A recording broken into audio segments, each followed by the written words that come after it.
Oke, bismillahirrahmanirrahim. Assalamualaikum warahmatullahi wabarakatuh. Selamat datang teman-teman sekalian.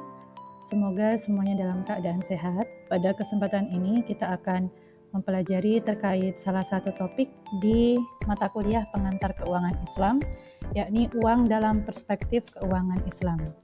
Mari kita mulai pembahasan kita dengan bersama-sama mengucapkan lafaz basmalah. Bismillahirrahmanirrahim. Ya, yang pertama, apa itu uang? Ya, orang awam akan dapat menunjukkan uang pecahan kertas seperti yang teman-teman lihat di layar ya. Jadi kalau ditanya apa itu uang, maka yang ditunjukkan ya uang kertas atau uang logam yang dipegangnya sebagai uang. Nah, pertanyaan selanjutnya, mengapa kita ya atau mengapa orang yang tadi menjawab itu lebih memilih benda seperti kertas dan logam ya, bukan benda lainnya, misal kulit binatang atau lempengan besi atau logam mulia gitu ya.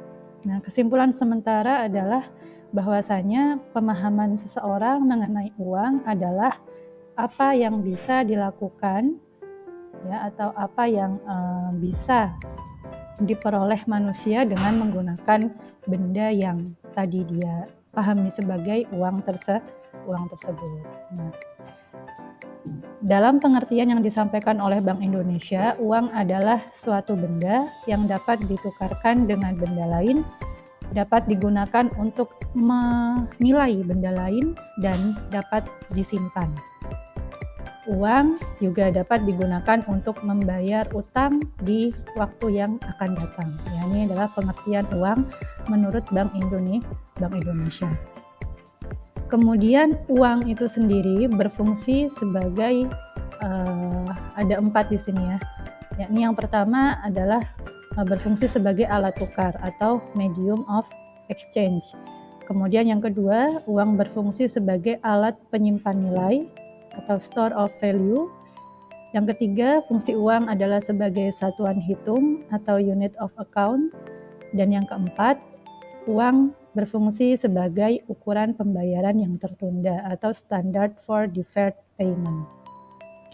Nah, dari 4 fungsi uang yang saya sampaikan sebelumnya ya, dalam buku-buku teks ekonomi moneter tradisional, 2 fungsi yang pertama yaitu uang sebagai alat tukar dan uang sebagai alat penyimpan nilai. Uang sebagai alat tukar dan uang sebagai satuan hitung itu dianggap sebagai fungsi asli uang. Sementara fungsi-fungsi lainnya seperti alat penyimpan nilai dan ukuran pembayaran yang tertunda itu merupakan fungsi turunan uang. Tuh. Nah, jadi fungsi asli uang menurut buku-buku teks ekonomi moneter yang tradisional ada 2, sebagai alat tukar dan sebagai satuan hitung. Nah, kemudian menurut Glyn Davis dalam bukunya A History of Money from Ancient Times to the Present Day, uang itu memiliki 2 macam fungsi. Yang pertama fungsi umum, kemudian yang kedua fungsi khusus. Fungsi umum uang adalah sebagai aset yang liquid sifatnya atau mudah dicairkan. Kemudian yang kedua atau mudah digunakan gitu ya, aset liquid yang mudah digunakan untuk misal tukar menukar dan lain-lain. Kemudian yang kedua, faktor dalam rangka pembentukan harga pasar. Yang ketiga, faktor penyebab dalam perekonomian. Jadi dengan adanya uang itu sebagai faktor penyebab dalam perekonomian. Dan yang keempat, uang berfungsi sebagai faktor pengendali kegiatan ekonomi. Nah, keempat fungsi sebelumnya ditambah ada fungsi tambahan yaitu sebagai alat pembayaran dan sebagai alat ukuran umum dalam menilai sesuatu adalah fungsi khusus uang. Itu menurut Glyn Davis ya dalam bukunya yang sudah disebutkan sebelumnya.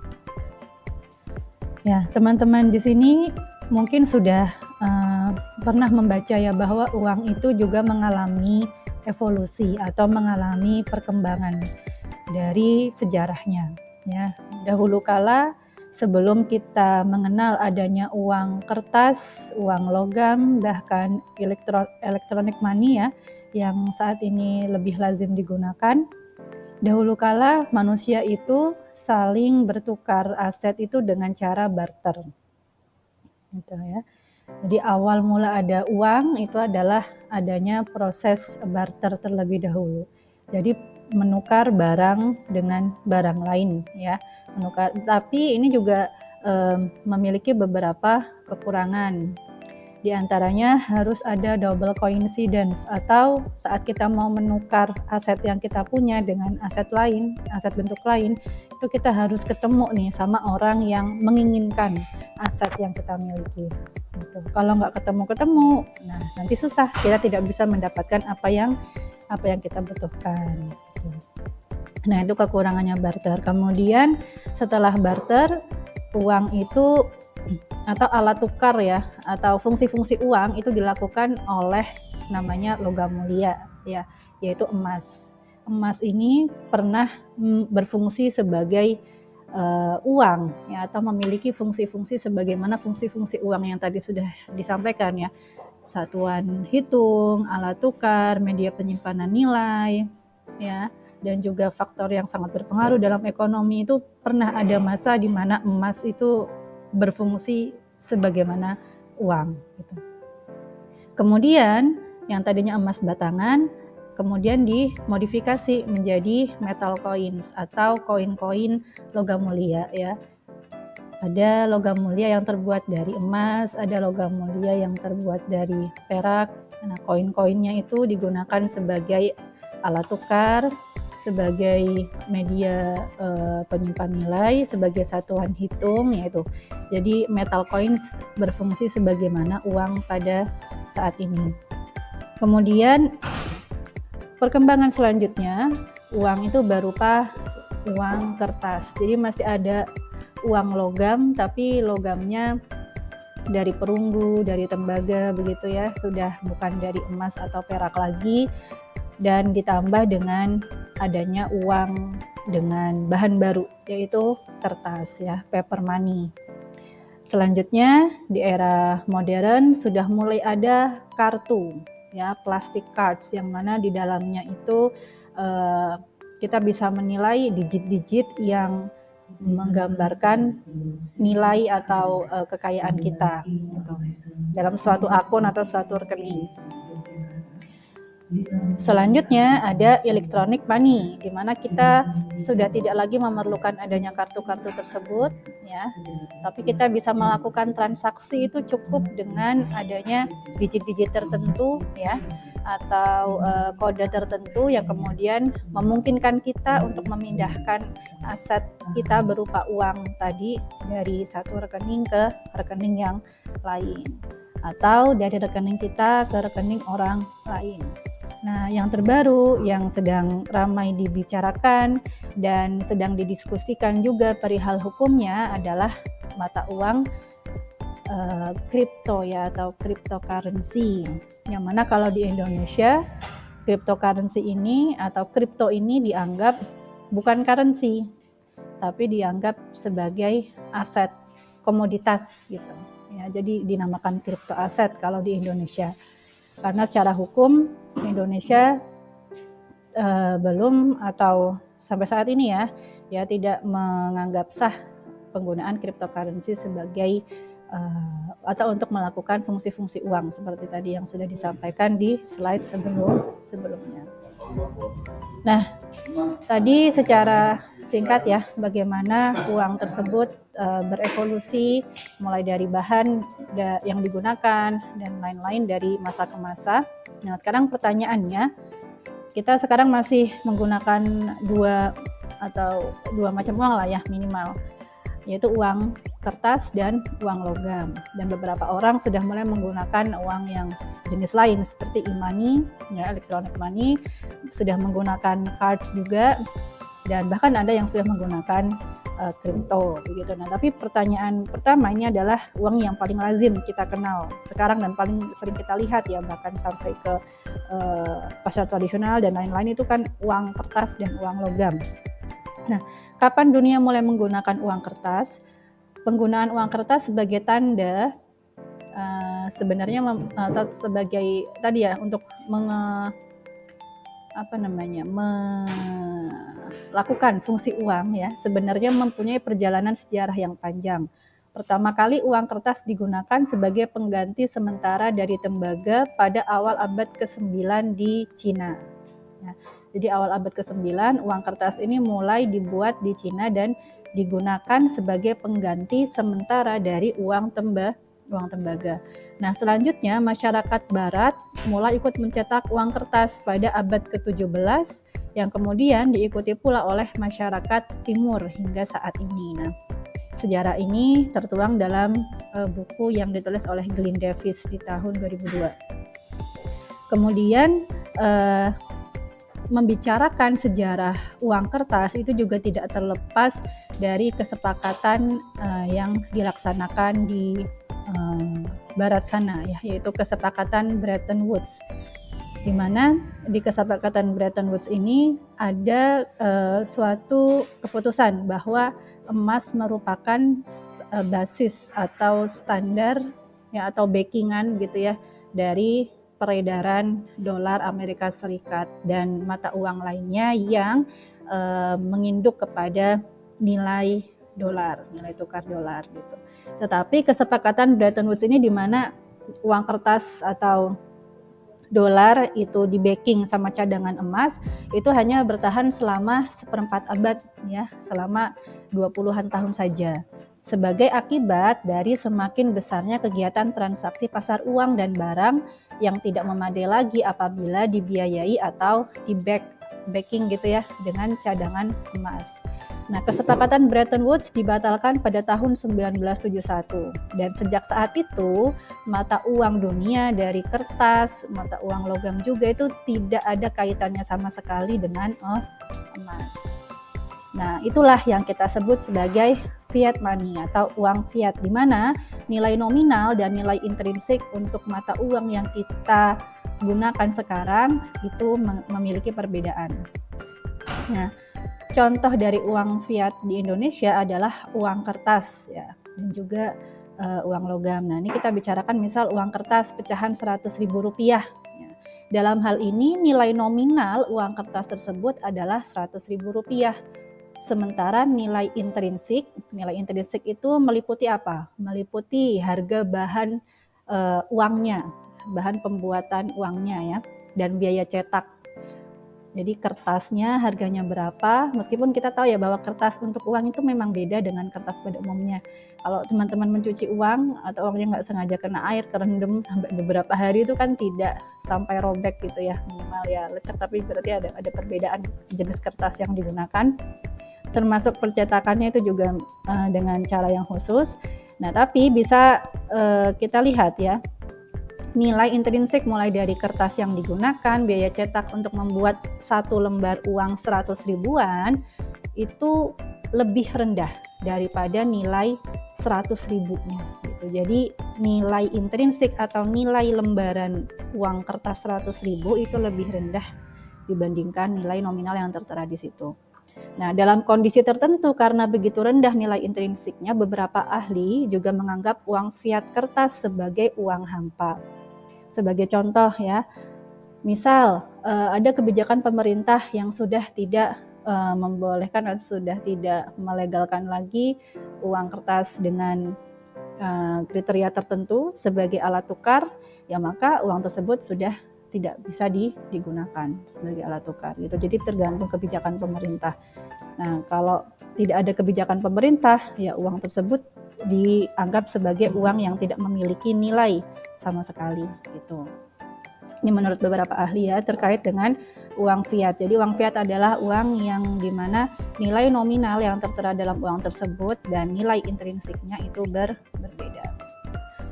Sekarang setelah tadi kita membicarakan masalah sejarah uang ya, evolusi uang dan bagaimana uang itu ternyata bentuknya itu berubah-ubah dalam artian sesuatu yang dianggap sebagai uang itu ternyata berbeda-beda sesuai dengan perkembangan zaman. Nah, sekarang kita akan bicarakan ya, siapa sih yang berhak menciptakan uang?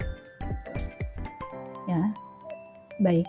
Yang menciptakan uang adalah otorita penciptaan uang, di mana penguasa negara menetapkan lembaga yang mempunyai wewenang dan memegang peranan utama dalam penciptaan uang. Penciptaan uang ini meliputi kegiatan pengeluaran dan pengedaran uang. Jadi mulai dari pencetakan uang, kemudian pengedaran uang, ini diserahkan kepada suatu otorita penciptaan uang, yang mana di setiap negara itu pasti ada, ya. Sehingga uang ini bisa dianggap juga sebagai gambaran ya, atau sebagai wakil dari seberapa kuat suatu negara. Itu juga bisa kita lihat dari seberapa kuat mata uang negara tersebut gitu. Nah, untuk otoritas penciptaan uang ini dikenal sebagai otoritas moneter atau bank sentral. Nah, di setiap negara itu ada bank sentral yang bertugas untuk tadi ya, punya tugas untuk menciptakan atau mencetak uang dan mengedarkan uang tersebut. Di Indonesia, sesuai Undang-Undang Nomor 7 Tahun 2011, pencetakan rupiah dilakukan oleh Bank Indonesia sebagai bank sentralnya Indonesia dengan menunjuk badan usaha milik negara, yaitu Perum Peruri sebagai pelaksana pencetakan rupiah. Jadi yang menentukan berapa yang harus dicetak, ya, berapa rupiah ini yang harus dicetak dan berapa rupiah yang harus diedarkan itu adalah Bank Indonesia, sementara pelaksana teknis untuk pencetakan uangnya itu adalah Perum Peruri. Nah, di sini teman-teman bisa melihat ya, ini adalah suatu gambaran bagaimana uang itu dicetak dan kemudian didistribusikan di Indonesia. Nah, pernah nonton ini juga, Money Heist ya. Salah satu serial Netflix yang menceritakan pembajakan bank sentral, kemudian mereka mencetak uang besar-besaran. Apa dampaknya kalau uang terlalu banyak dicetak dan terlalu banyak beredar? Nah, nanti kita akan bahas di sini ya. Nah, kemudian jenis-jenis uang beredar itu diklasifikasikan sebagai 3 macam. Yang pertama adalah uang kartal atau uang tunai. Ya, uang kartal atau uang tunai ini artinya adalah uang yang ada di tangan masyarakat. Uang yang ada di tangan saya, uang yang ada di tangan teman-teman yang di luar bank. Ya, di luar bank umum. Dan siap dibelanjakan setiap saat. Contohnya uang kertas yang ada di dompet teman-teman sekarang ya, atau uang logam, uang receh yang ada di dompet teman-teman. Nah, itu adalah uang kartal atau uang tunai. Dan syaratnya uang tersebut adalah uang yang sah ya, rupiah yang memang dikeluarkan dan diedarkan oleh Bank Indonesia. Kemudian yang kedua adalah uang giral atau rekening giro, yaitu suatu rekening simpanan di bank umum yang penarikannya dapat dilakukan sewaktu-waktu. Gitu ya. Jadi tabungan teman-teman yang misalkan nabung di bank syariah, kemudian akadnya wadiah, bisa diambil sewaktu-waktu, butuh jam ini, butuh detik ini, dicairkan langsung ke ATM, langsung bisa. Nah, itu namanya uang giral atau rekening giro ya. Nah, kemudian yang ketiga adalah uang kuasi atau tabungan atau deposito berjangka. Nah, ini mirip-mirip seperti uang giral, tapi tidak bisa diambil sewaktu-waktu karena diambilnya harus saat jatuh tempo. Itu namanya uang kuasi. Contohnya teman-teman punya deposito yang jangka waktunya 1 bulan atau 3 bulan atau 6 bulan, kan tidak bisa diambil sewaktu-waktu ya. Misalkan baru membuka akun depositonya kemarin tanggal 1 Oktober, terus sekarang tanggal 3 Oktober butuh langsung dicairkan, nah itu tidak bisa. Jadi ditunggu sampai nanti sebulan. Ini namanya uang kuasi, dan itu termasuk uang semua ya teman-teman, baik uang cash, uang giral atau uang kuasi, itu adalah uang beredar. Kemudian pertanyaan selanjutnya, evolusi uang apakah sudah berakhir dengan fiat money? Nah, tadi kalau dari gambar evolusi money teman-teman mungkin sudah bisa menjawab ya, kalau ternyata tidak berhenti hanya sampai fiat money, tapi berlangsung sampai ada cards ya, sampai ada e-money, kemudian bahkan sampai ada cryptocurrency yang digunakan oleh beberapa pihak tapi masih belum dilegalkan oleh beberapa negara. Nah, sejak tahun 1990-an hingga kini terdapat kecenderungan penggunaan uang elektronik atau e-money seperti internet banking, debit cards, automatic teller machine atau ATM ya. Nah, itu berarti ada perkembangan lanjutan dari fiat money. Sehingga evolusi uang tidak berhenti di fiat money. Dengan adanya smart cards atau penggunaan chips pada sebuah kartu, ya, penggunaannya dengan mengisi chips dengan sejumlah nominal tertentu yang dikehendaki, selanjutnya digunakan untuk transaksi. Nah, itu juga menciptakan adanya electronic money yang dapat digunakan dalam transaksi keseharian kita. Nah, apa itu uang elektronik atau e-money? Ya, uang elektronik atau e-money merupakan alat pembayaran dalam bentuk elektronik di mana nilai uangnya disimpan dalam media elektronik tertentu. Penggunanya harus menyetorkan uangnya terlebih dahulu kepada penerbit dan disimpan dalam media elektronik sebelum menggunakannya untuk keperluan bertransaksi. Ya, jadi penggunanya harus top up terlebih dahulu sebelum e-money tersebut bisa digunakan dalam transaksi sehari-hari. Nah, ketika digunakan, nilai uang elektronik yang tersimpan dalam media elektronik atau aplikasi tertentu gitu ya, akan berkurang sebesar nilai transaksi. Dan nanti kalau semakin berkurang, kita ingin nambah lagi itu nominal e-money-nya, kita dapat melakukan pengisian kembali atau top up. Nah, media elektronik untuk menyimpan nilai uang elektronik ini dapat berupa chips atau server. Nah, kalau e-money, kalau tadi kita bicara bahwa setelah fiat money itu ada electronic money, ada cards ya, dan ada cryptocurrency, dan tadi sempat saya bahas bahwa cryptocurrency itu belum dilegalkan, belum seluruh negara itu mengizinkan penggunaan cryptocurrency sebagai untuk melakukan fungsi-fungsi uang. Ya, tapi kalau e-money ini untuk Indonesia sendiri sudah dilegalkan ya. Jadi e-money sudah ada peraturan-peraturan mengenai keabsahan e-money dalam transaksi keseharian kita untuk digunakan. Di antaranya ada di Peraturan Bank Indonesia nomor 26/6/PBI/2018 tentang uang elektronik. Kemudian ada Surat Edaran Bank Indonesia nomor 16 perihal penyelenggaraan uang elektronik.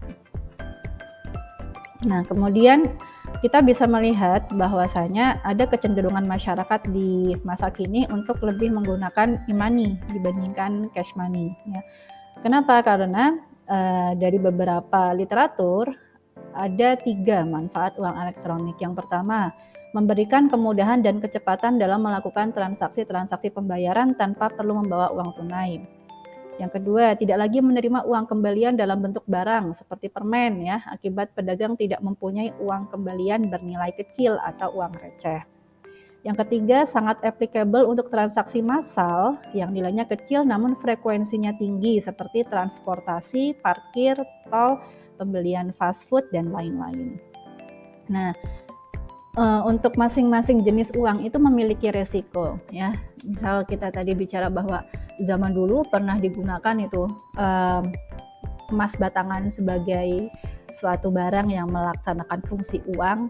Nah, itu kan resikonya berat ya, penyimpanannya sulit, rawan dirampok dan lain-lain gitu. Nah, kemudian kalau uang kertas resikonya bisa robek ya, mudah dipalsukan juga ya, seperti yang lagi kemarin rame gitu, uang 2.000 misal ditempel sama 20.000 ya, atau apa gitu yang mirip gitu kan. Nah, itu kan resiko-resiko untuk uang dengan bahan-bahan tertentu itu tadi ya. Nah, uang elektronik itu juga memiliki resiko yang sama. Maksudnya punya resiko gitu. Nah, resiko uang elektronik apa? Di samping tadi 3 manfaat yang dirasakan, resiko uang elektronik itu yang pertama, itu mudah hilang ya. Ya, bisa hilang gitu. Misalkan ditaruh di handphone, kemudian handphone kita hilang, ya itu kalau kita tidak segera mengurus, uang kita yang ada di m-banking kita yang ada di handphone itu ya bisa hilang dan dapat digunakan oleh pihak lain. Atau yang misalkan e-money-nya kita taruh di kartu gitu. Nah, kartu kita jatuh atau kartu kita hilang, ya itu nanti uangnya itu bisa digunakan langsung oleh pihak lain. Ya, karena pada prinsipnya uang elektronik itu sama seperti uang tunai yang apabila hilang tidak dapat diklaim kepada penerbit. Kemudian yang kedua, resiko karena masih kurang pahamnya pengguna dalam menggunakan uang elektronik. Seperti pengguna tidak menyadari uang elektronik yang digunakan atau ditempelkan 2 kali pada reader untuk suatu transaksi yang sama sehingga dia bayarnya 2 kali gitu ya. Jadi kita gesek atau kita menempelkan ke reader 2 kali, nah itu bisa berkurang. Harusnya kita bayar sekali malah jadi bayar 2 kali karena kita mungkin kurang paham gitu gitu ya dalam penggunaannya. Kemudian jenis uang elektronik dan batas nilai uang elektronik itu juga sudah diatur dalam undang-undang begitu ya. Jadi ada uang elektronik yang tercatat atau registered dan ada uang elektronik yang tidak tercatat atau unregistered. Nah, kemudian selanjutnya ini yang paling baru dan sampai saat ini juga masih menjadi pembahasan termasuk di kalangan ulama ya, di ekonomi Islam juga dibahas yakni mengenai cryptocurrency. Di mana gagasan ini muncul dari dunia non Islam gitu ya. Kemudian muncul yang dijadikan sebagai alternatif uang yang ada saat ini yang dianggap lebih fleksibel tanpa harus ada campur tangan pihak ketiga gitu. Nah, kita sekarang bahas apa itu cryptocurrency. Cryptocurrency atau mata uang kripto merupakan sebuah mata uang digital atau virtual yang dijamin oleh kriptografi. Kripto merupakan mata uang digital yang dapat digunakan untuk melakukan transaksi antar pengguna tanpa perlu melewati pihak ketiga. Selain menggunakan mata uang virtual sebagai alat perdagangan, banyak pengguna menggunakan mata uang virtual sebagai sarana investasi. Ini karena fluktuasi nilai mata uang virtual. Nah, jadi cryptocurrency sampai saat ini masih menjadi pembahasan mengenai legalitasnya dan lain-lain, termasuk tinjauannya dari perspektif hukum Islam ya, dari muamalah. Kemudian di Indonesia sendiri diputuskan bahwa kripto itu tidak bersifat sebagai currency, tapi bersifat sebagai komoditi atau aset gitu. Sehingga kalau kita tahu bahwa otoritas yang berwenang untuk mengatur keuangan di Indonesia itu kan antara Otoritas Jasa Keuangan atau Bank Indonesia gitu ya.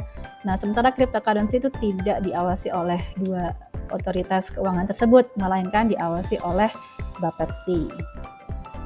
Nah, kemudian kenapa cryptocurrency di Indonesia secara hukum negara begitu ya. Kalau menurut MUI kan memang tidak diperbolehkan gitu ya cryptocurrency dengan alasan-alasan yang disampaikan melalui fatwa MUI. Nah, kalau di Indonesia menurut hukum yang ada di Indonesia, kripto ini tidak memenuhi aturan undang-undang gitu ya. Kita bisa lihat bahwa aturan undang-undang mengenai mata uang yang ada di UU nomor 7 tahun 2011, mata uang adalah alat pembayaran yang sah di Indonesia dan itu adalah uang rupiah. Dan sehingga melihat dari undang-undang ini, aset kripto itu tidak sah sebagai mata uang, melainkan mungkin bisa dialihkan ke bentuk yang lain gitu ya, atau bisa dianggap sebagai bentuk yang lain. Kemudian komoditas. Menurut Undang-Undang Nomor 10 Tahun 2011 tentang perdagangan berjangka komoditi, komoditi adalah semua barang, jasa, hak, dan kepentingan lainnya dan setiap derivatif dari komoditi yang dapat diperdagangkan dan menjadi subjek kontrak berjangka, kontrak derivatif syariah, dan atau kontrak derivatif lainnya. Nah, sehingga ini menjadi pembahasan ya, jadi cryptocurrency atau crypto aset yang kemudian keputusannya di Indonesia secara hukum negara adalah sebagai crypto aset gitu atau sebagai komoditas kripto, bukan mata uang kripto.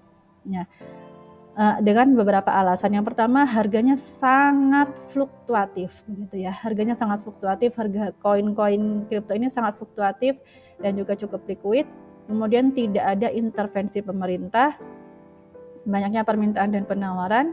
Kemudian di Indonesia juga berlaku ada standar komoditi untuk kripto aset.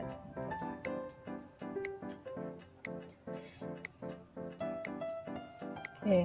Kemudian selanjutnya wacana yang terbaru ada dari Bank Indonesia, dari pemerintah juga adalah akan dibuatnya rupiah digital atau central bank digital currency.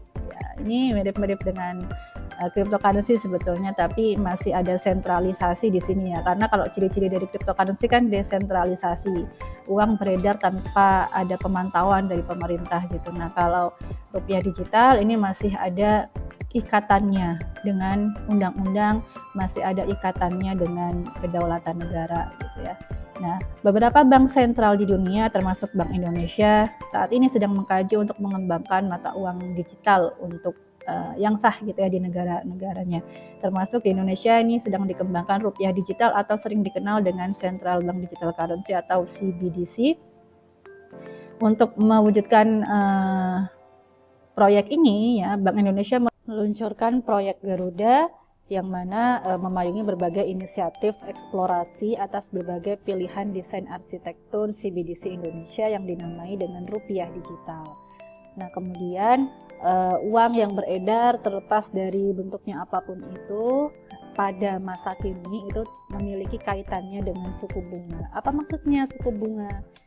Ya, meskipun kita di sini sebagai seorang sarjana ekonomi Islam atau sebagai seorang yang sedang menekuni ekonomi Islam, kita tidak bisa memungkiri fakta bahwa di lapangan uang yang kita gunakan itu pasti ada kaitannya atau pasti bisa mempengaruhi atau dipengaruhi oleh yang namanya suku bunga acuan bank sentral.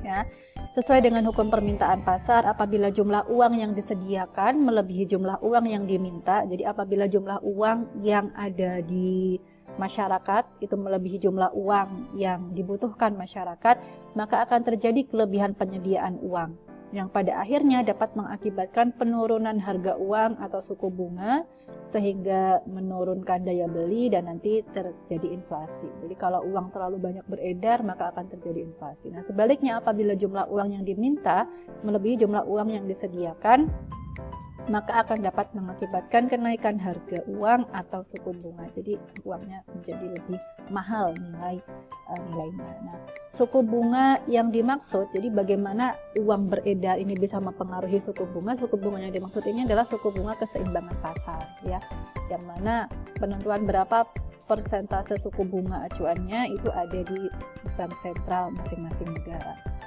Dalam hal ini diasumsikan bahwa perkembangan suku bunga sertifikat Bank Indonesia atau suku bunga yang ditawarkan oleh Bank Sentral Bank Indonesia itu menjadi acuan bagi perkembangan suku-suku bunga lainnya, baik bagi suku bunga simpanan, suku pinjaman, maupun suku bunga untuk transaksi di pasar uang, ya, yang mana di pasar uang ini tersedia deposito dan lain-lain.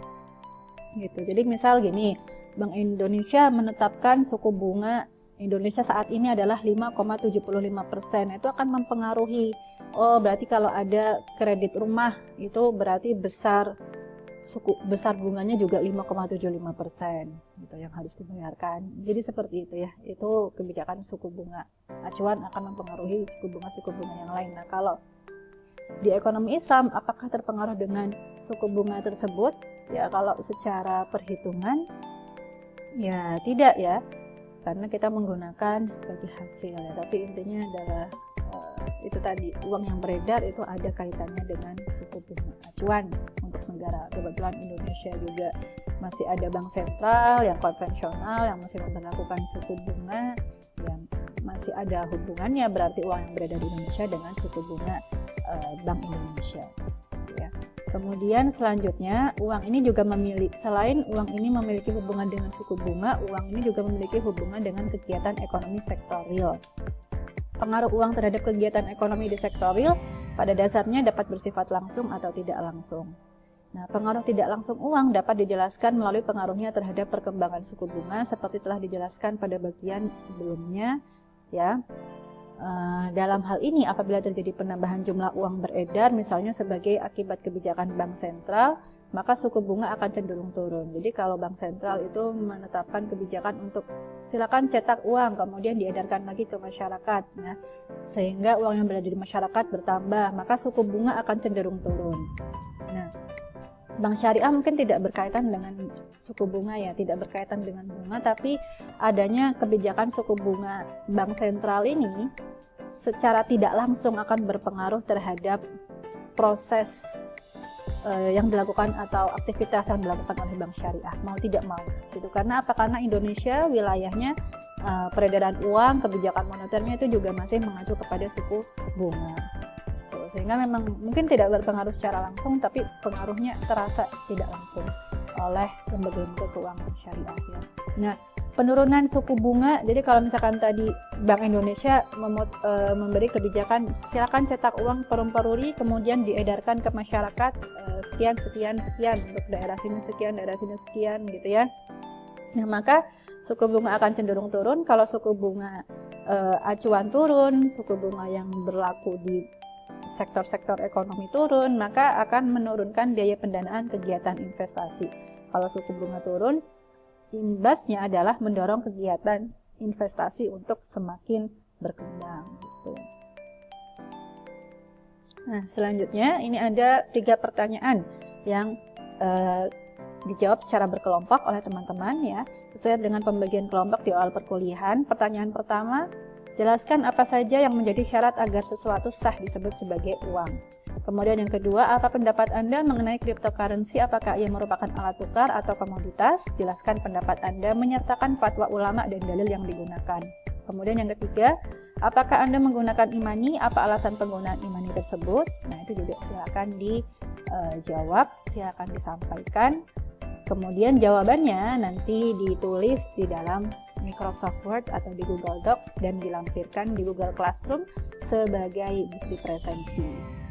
Terima kasih atas perhatiannya. Kita akhiri bersama-sama dengan hamdalah. Alhamdulillahirrabbilalamin. Semoga bermanfaat untuk teman-teman sekalian. Saya akhiri. Wassalamualaikum warahmatullahi wabarakatuh.